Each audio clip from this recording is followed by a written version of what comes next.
Então, quando a gente pensa em autocorreção, não significa que eu não precise mais de um professor, mas significa que eu posso ter uma ferramenta a mais para não repetir pequenos erros, para conseguir melhorar a execução dos movimentos de base do balé, para que o meu professor possa me ensinar passos novos, para que o meu professor possa me desafiar em sequências mais difíceis. Faz sentido? Então, saber se corrigir, né, aplicar a autocorreção, não significa que você não vai mais precisar de professor. Pelo contrário, significa que o seu professor vai poder evoluir mais rápido com você na sua aula, ok? E aí, quando a gente pensa isso, cara, vamos entender por que a autocorreção é tão importante. Como é que você aprende balé? Você já parou para pensar nisso? Como é que a gente aprende balé? A maior parte dos métodos ensinam balé por repetição. Então, você vai lá e você aprende, ó, o tandi, leva lá na frente e volta, leva lá na frente e volta. Muitos métodos até repetem a aula. Além de repetir o tipo de exercício, né, a tandi, por exemplo, no balé, todo dia a gente faz tandi, todo dia a gente faz esse movimento aqui. Só que nem sempre precisa ser a mesma sequência. Um dia eu posso fazer um tandi à frente, um ao lado, um atrás. No outro dia eu posso fazer 2 à frente, 2 ao lado, 2 atrás. Eu já mudei a sequência. Tem métodos que nem a sequência muda, para garantir que vai existir uma repetição, ok? Então, muitos métodos ensinam pelo processo de repetição. Por que a maior parte dos métodos tradicionais ensinam pelo processo de repetição? Porque são métodos que foram desenvolvidos para ensinar criança a dançar balé. E a criança, o que adianta eu falar para ela, queridinha de 8, 10 anos de idade, ó, você vai fazer o pliezinho, aperta lá, aperta aqui, empuxa para frente, sentiu essa parte de trás da sua perna? A criança já está olhando a amiguinha que chegou com um arranjo fenomenal assim na cabeça. É uma. A criança se distrai muito fácil.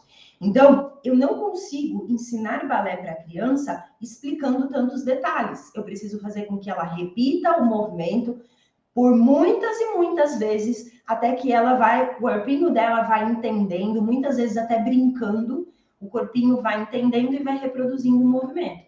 Só que a gente não é criança, a gente é adulto.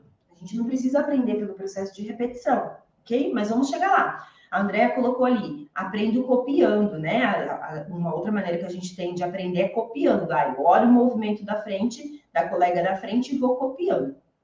Cara, isso é um grande problema, porque você não sabe onde ela está colocando as forças. Da mesma maneira que você não sabe o seu professor onde ele está colocando as forças. Se eu não falo para você que num demi-plié eu estou colocando a força lá no meu dedinho do pé, você jamais ia saber, porque não dá para visualizar, sim? Então, copiar ou repetir o movimento, a gente consegue aprender, mas não significa que a gente vai aprender copiando da maneira ideal, sentindo realmente o meu corpo e repetindo o movimento. Também não dá para eu afirmar que eu vou realmente colocar as forças no lugar correto.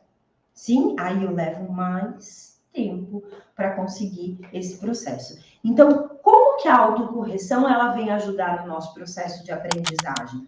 Ela faz a gente aprender mais rápido. Eu aprendo mais rápido, por quê? Além de eu poder olhar para copiar, né? Então, não, dobrou a perna, vou dobrar a perna. Além de eu poder repetir várias vezes o plié, eu ainda acrescento a minha sensação corporal durante esse movimento.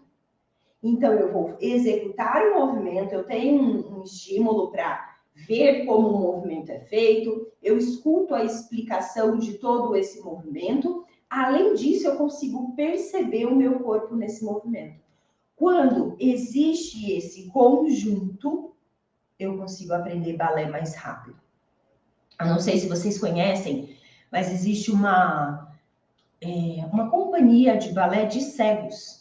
As meninas, os meninos que dançam lá, eles têm deficiência visual, tá? Tem alguns que não enxergam absolutamente nada. E elas dançam na ponta, balé de repertório. Como é que eles aprendem balé?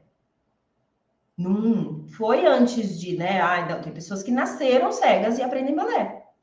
Como é possível uma pessoa que não enxerga para copiar, que não enxerga para ficar reproduzindo aquilo, copiando, aprender? Ah, ela vai ouvindo, dobra o joelho. Não é tão simples assim, né?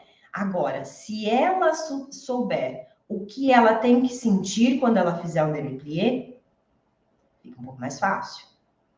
Se a gente, além de que a gente consegue, né, da habilidade que a gente tem de enxergar o movimento, da habilidade que a gente tem de ouvir, você vai dobrar os seus joelhos, empurrando o joelho para trás, ao mesmo tempo que você pressiona, fecha os olhos. Fecha os olhos. Só vou falar, ó, você vai dobrar os seus joelhos, pressionando o chão com o dedinho do pé, empurrando o seu joelho para trás, ao mesmo tempo que você empurra o xixi para frente, crescendo as costas lá para o teto, empurrando o xixi para frente. Cara, olha a riqueza que a gente tem no ouvido. Sim, a gente tem mais riqueza no que a gente escuta, no que a gente enxerga dentro do balé. Só que muitas vezes a gente fica tão. Eu tenho que ver qual é o pulo do gato. Qual que é o pulo do gato do movimento? Que eu paro de escutar. Ou às vezes o professor também não dá valor para isso e não explica o passo a passo. Então, no processo de aprendizagem, a gente associa o que a gente escuta com o que a gente vê, com o que a gente está sentindo no nosso corpo. Isso é aprender usando a autocorreção, alinhado com a repetição, alinhado com o espelho do que você está vendo do movimento.